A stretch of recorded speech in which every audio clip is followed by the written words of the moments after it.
Com o Carlos Gomide, ele está aqui com a gente, da afiliada da Rádio Bandeirantes na região, a Rádio Educadora de Limeira, e junto com ele está o capitão do Corpo de Bombeiros, que atende essa ocorrência, que coordena, né, essa ocorrência ali na cidade de Piracicaba. Carlos, boa tarde para você e boa tarde para o capitão também, que já está na nossa escuta. Oi, Carlos, capitão. Oi, João. Oi, Ana, tudo bem? Boa tarde para vocês, boa tarde para todo mundo que está na rede Bandeirantes de Rádio. A gente fala ao vivo aqui do local da queda dessa aeronave que acabou matando a família de um empresário. 7 pessoas acabaram falecendo em decorrência da queda desse avião, a cerca de 2 quilômetros a pico do aeroporto de Piracicaba. O capitão Bruno está em uma outra ligação, mas eu já posso adiantar aqui, Joel e Ana Paula, de que o avião ele perdeu sustentação no momento que decolava e, vocês falaram até 30 segundos, até que seja um pouco menos, ele demorou para cair, demorou para perder o controle. Imagens da decolagem mostram ele levantando o voo e poucos segundos depois já se dá para ver a coluna de fumaça que denota a explosão. Uma imagem de uma câmera de segurança mostra que o avião, na verdade, estava com a asa a 45 graus do chão, né? Na verdade, é apontada por chão a 45 graus da posição em que ela deveria estar, ou seja, o avião estava de lado, quando infelizmente A gente vai restabelecer o contato aqui com o Carlos. Isso é vento, né? É muito vento. E aí a gente acaba ficando com uma dificuldade de entender. Vento que preocupa ainda mais o que está acontecendo agora por lá. Não sei se o fogo foi controlado, mas esse avião provocou um incêndio e uma mata ali, né? Exatamente, sem contar que o incêndio foi provocado por vazamento de combustível, né? Então isso também é bastante preocupante. E isso que o Carlos estava destacando aqui, Joel, é algo que chama muita atenção, porque o avião não cai pegando fogo, nem explodindo, nem nada, mas ele cai absolutamente desestabilizado, né, Carlos? Voltamos então para falar então que na verdade foi uma queda, não foi uma tentativa de pouso forçado. Há uma avenida bastante extensa do lado do local onde o avião caiu. Provavelmente se fosse uma tentativa de pouso ele teria tentado pousar na verdade nessa avenida, o que não aconteceu. Ele foi de frente com um barranco, como eu disse, com as asas apontadas para o chão, e aí ele acabou caindo e os destroços ficaram bem compactados, ou seja, não houve aquele esparramo, né? Não foi uma tentativa, na verdade, de pouso, em que o avião bate e vai se arrastando, derrubando árvores, nada disso. Foi, de fato, uma queda em que o avião caiu e aí ali mesmo ele ficou, ou seja, sem chance nenhuma de sobrevivência para nenhum dos tripulantes e também dos ocupantes dessa aeronave. O dono da aeronave, um empresário de 73 anos aqui de Piracicaba, era uma pessoa muito conhecida, muito querida, inclusive tocava o time do 15 de Piracicaba e proprietário de uma das principais empresas, a maior produtora de álcool do país ou do mundo.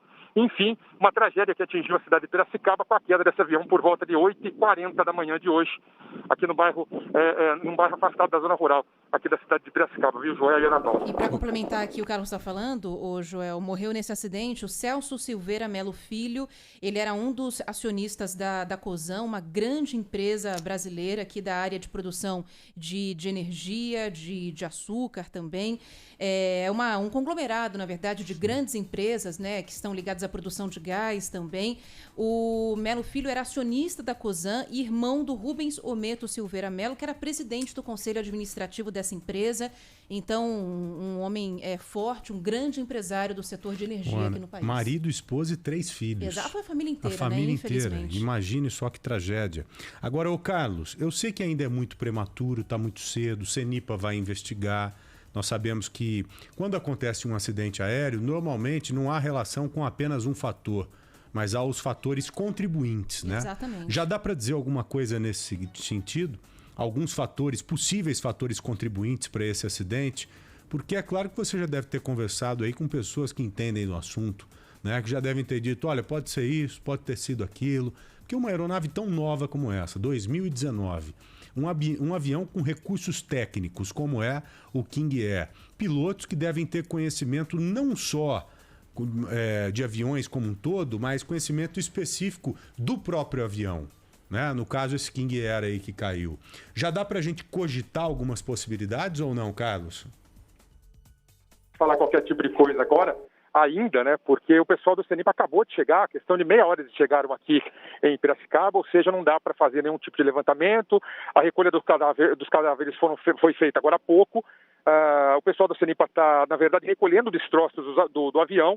A equipe do Corpo de Bombeiros agora começa a recolher as mangueiras, enfim, já não há mais nada o que fazer. O incêndio já foi controlado há algum tempo e fica a cargo do CENIPA para determinar as causas ou a causa da queda dessa aeronave. Não dá para entender mesmo como é que uma aeronave tão nova, tão potente, tão boa, tão segura, né, com pilotos experientes, acabou perdendo o controle da forma que foi. Enfim, isso vai ficar a cargo aí da aeronáutica, mas é muito cedo para falar qualquer tipo de coisa. Nem o Corpo de Bombeiros arrisca falar qualquer situação que possa explicar a queda dessa aeronave aqui no interior do estado de São Paulo, viu, João? Agora... E pelo vídeo que vi, eu não percebi vento nem nada. Nada. Né? É um porque vídeo as árvores que a gente... estão paradas. Repare para você ver. E a gente colocou um outro vídeo no nosso canal aqui no youtube.com/Bandeirantes Oficial que mostra a pista de decolagem desse avião, né? O avião decola e aí as pessoas que estão ali na pista acompanhando a decolagem ficam observando.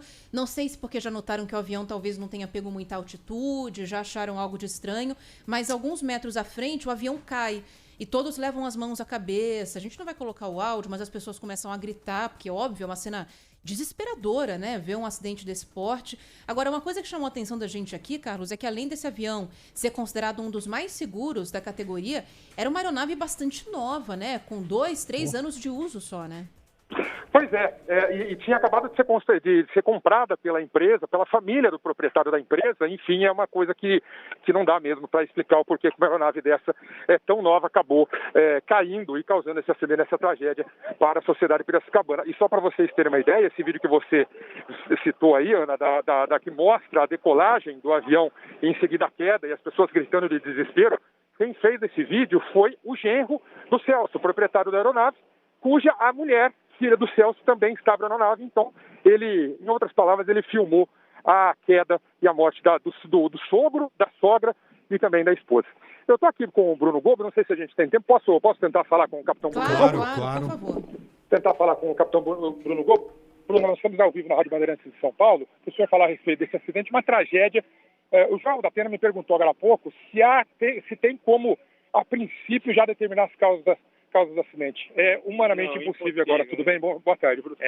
Os estudos que buscam, né, identificar a causa de um acidente desse porte, eles dependem de uma perícia e trabalhos laboratoriais muito mais avançados do que a gente tem disponível no momento. Infelizmente, por enquanto, sem nenhuma perspectiva.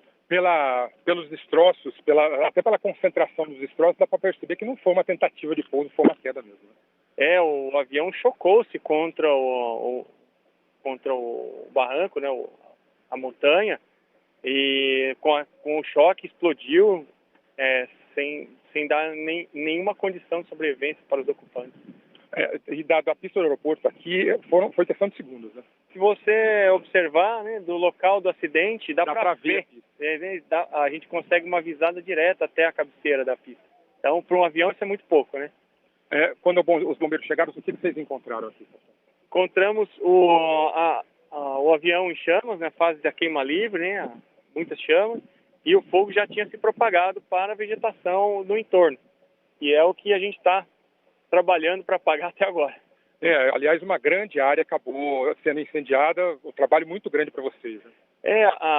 O clima nessa época do ano favorece a propagação, e o local também, por ser uma floresta de eucaliptos e com uma vegetação baixa de bambuzinho seco também, então tudo favorece a propagação rápida e a característica do terreno dificulta a progressão das equipes para fazer o combate. O trabalho da perícia criminal já está aqui, mas esse é o tipo de acidente que precisa de uma perícia especializada no caso do CENIPA. Né? Isso. A perícia criminal já liberou os corpos, né, para que sejam feitas as devidas identificações, né, em direção ao IML. Porém, os destroços ainda aguardarão uma perícia especializada. Dá para reconhecer algum corpo carbonizado? Não. Infelizmente, os corpos, na situação que encontramos, estavam irreconhecíveis, né, visualmente, não dá para saber. Obrigado, capitão, pela participação. Um abraço, até a próxima. Até mais, Carlos. Um ótimo dia a todos. Obrigado. Capitão Bruno Gobo, do Corpo de Bombeiros, então. Joel, Ana Paula, com relação a esse acidente registrado na zona rural de Piracicaba na manhã dessa terça-feira. Verdade, Carlos. Vamos aguardar, então, o trabalho do CENIPA, mas fica difícil da gente tentar buscar mesmo algum motivo, né, para uma queda, para um acidente tão grave como esse. Agora, o fato de você dizer para a gente, Carlos, que o avião estava com a asa apontada para o solo, isso me leva a crer que o piloto tentou, por algum motivo, voltar com a aeronave, né? Tentando fazer uma curva ali, né? Porque você, quando vira a aeronave, você a coloca nessa posição aqui, posição em que a asa fica apontada para o solo. Mas ele não conseguiu diminuir a distância com o morro. Pelo que eu entendi, há um morro aí na frente. Ele bateu contra esse barranco, contra esse morro. É exatamente isso que eu estou imaginando aqui, ou seria diferente, ô Carlos? Joel, eu não sou especialista em avião, acho que você deve ter andado muito mais em avião do que eu, mas a curva do avião, ele não é tão... A angulação é muito grande, o avião estava virado a 90 graus, a asa do avião estava virada a 90 graus da posição que ela devia estar, a asa estava de fato apontada para o chão, como se estivesse mesmo na vertical. Isso, para mim, né, não sou especialista em aeronave, não sou especialista em aviação, mas para mim não denota uma tentativa de curva, não. Denota uma perda de controle da aeronave, e aí ele não teve mais o que fazer. E a pista do aeroporto, ela fica a 2 a 3 quilômetros do local aonde ele bateu. Esse local, segundo testemunhas que a gente conversou aqui, é normal, entre aspas. Não é normal, mas acontece das pessoas, dos pilotos brincarem aqui, passando muito baixo.